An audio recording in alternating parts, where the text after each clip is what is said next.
Construído em 1969 por Bill France, fundador da NASCAR, o na época Alabama International Motor Speedway foi pensado desde o início para ocupar uma lacuna de autódromos velozes como Daytona. A tarefa foi cumprida e até hoje é o autódromo mais veloz da NASCAR e uma das corridas mais importantes da categoria.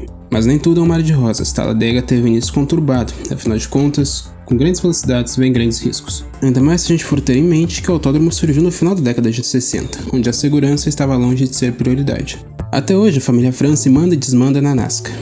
Inclusive, a administração deles está longe de ser unanimidade. E um dos grandes atritos aconteceu na corrida de estreia de Talladega, provocando uma das provas mais caóticas da história da categoria.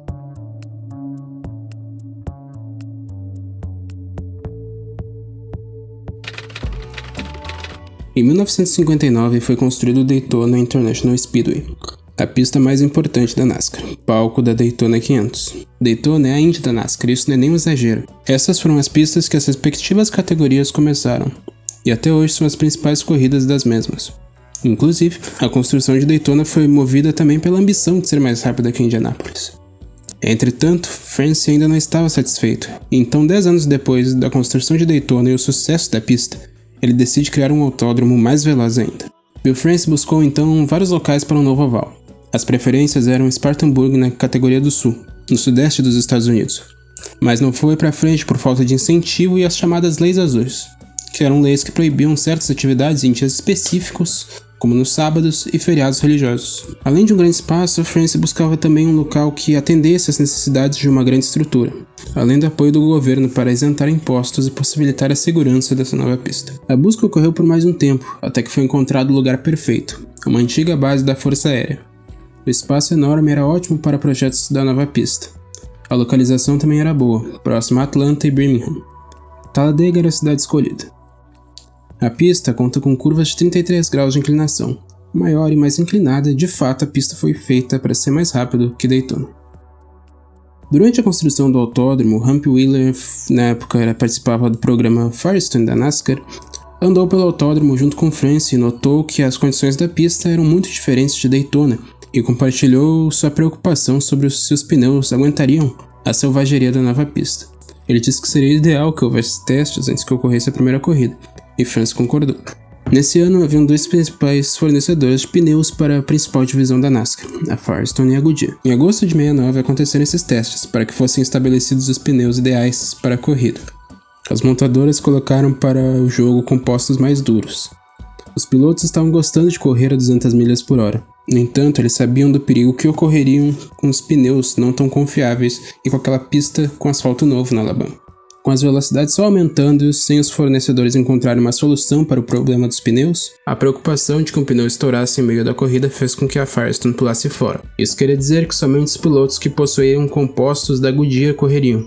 Então a Firestone autorizou que as suas equipes calçassem Goodyear. Não demorou para que os pilotos também viessem questionar a realização da prova. Os pneus com tamanhos extremamente específicos da NASCAR também foram um grande obstáculo para que fosse encontrada uma solução. A Associação de Pilotos Profissionais, presidida por Richard Petty, se reuniu então para discutir a corrida. France não suportava a ideia de um sindicato nem nada parecido, tanto que 8 anos antes, Curtis Turner tentou recrutar os demais pilotos oferecendo um plano de pensão, seguro e outros benefícios.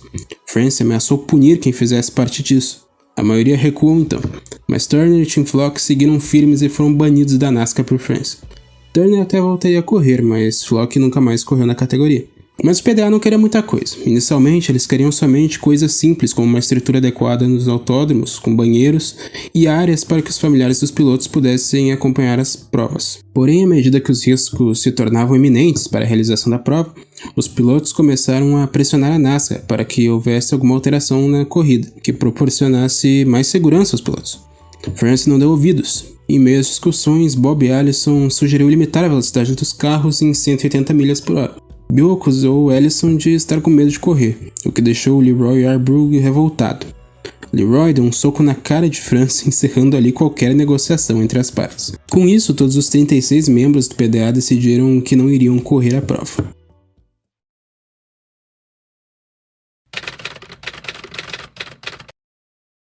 Bill France havia investido muito dinheiro naquele autódromo e o cancelamento da prova poderia resultar na ruína da NASCAR.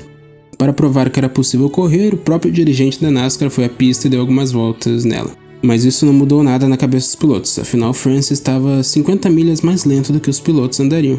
Os pneus não aguentariam 5 voltas andando no máximo e Francis simplesmente se recusava a qualquer sugestão vinda dos pilotos. Pelo jeito, nada mudaria, e a corrida caminhava para o completo fracasso. Por sorte, 3 pilotos da Cup ainda correriam. Dentre eles estavam Richard Brickhouse, uma exceção em meus pilotos PDA. Brickhouse correria pois seria a estreia do icônico Dodge Daytona.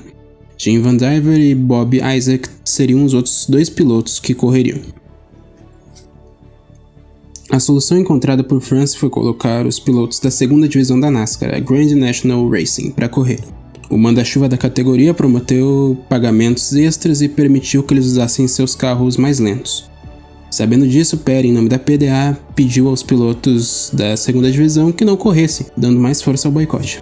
Entretanto, os pilotos da divisão inferior já haviam sido seduzidos pelo pagamento extra e disseram que se o pedido tivesse feito antes, eles de fato não correriam. Com a maioria do grid formada por rookies, a corrida aconteceria. Bill distribuiu uma carta explicando o ocorrido para cada pessoa no autódromo, além de ingresso para a próxima corrida de Daytona ou Talladega. Brickhouse venceu pela primeira e única vez, com média de 153 milhas por hora e 7 segundos de vantagem para o segundo colocado. A prova contou com 7 bandeiras amarelas e paradas obrigatórias a cada 25 voltas para a troca de pneus. Um clima ruim ficou no ar por um breve momento ainda, mas bem breve. Os pilotos não estavam felizes com Francis por entender que ele não levou em conta a segurança deles, e Francis não estava feliz com os pilotos por entender que eles foram contra a NASCAR. Porém, no final tudo ficou bem entre as partes. Uma nova corrida ocorreria na semana seguinte em uma pista de terra na Colômbia. Os pilotos voltariam a correr e Francis agiu como se nada tivesse acontecido. Uma nova página virada. Esse modo de dirigir a categoria segue até hoje. Os pilotos estão cientes que a corrida irá ocorrer com ou sem eles. A NASCAR também está ciente de que tem que atender às necessidades do público.